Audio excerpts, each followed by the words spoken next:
Tonight, I am wrapping up the Clemson versus Georgia Tech basketball game.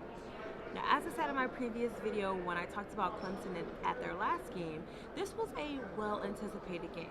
It's always a good showdown between these two teams.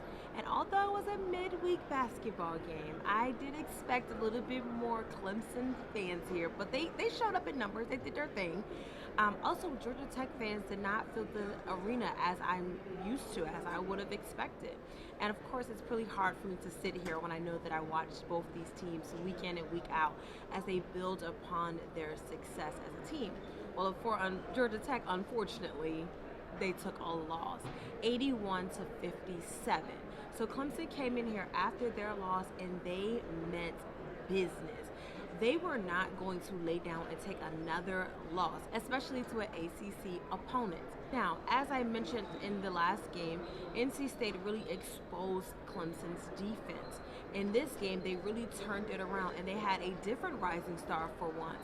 Ian Shefflin came in and did what he needed to do. Within the first period, he had already had 13 points and 3 rebounds. I know you consistently hear me talk about their star, PJ Hall. Yes, PJ Hall, PJ Hall, PJ Hall. And it is humbly deserved.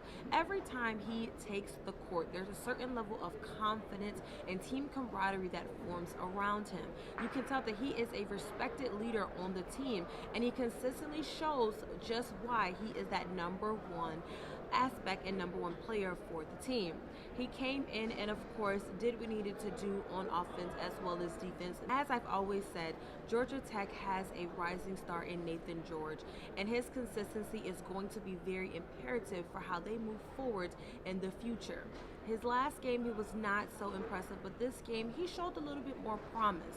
I think if they can get him on a more consistent basis, and he will definitely be a star within the team. A name that I didn't hear as much that I'm used to hearing was Miles Kelly. He definitely showed up in a way that he always does as being the leader on the team, but I just think that Georgia Tech needed a little bit more out of him in order for it to actually be a winning game. And unfortunately, that's just not what happened today. As both these teams move forward, their likeliness for getting into March Madness is very slim. Clemson is sitting at number 9 and Georgia Tech is at number 14. But anything can happen. We know anything can happen as we lead to March Madness Selection Sunday on March the 17th. As always, I'm going to be covering these teams in their last little bit of games to see how they pan out and where they fall into the rankings for their conference.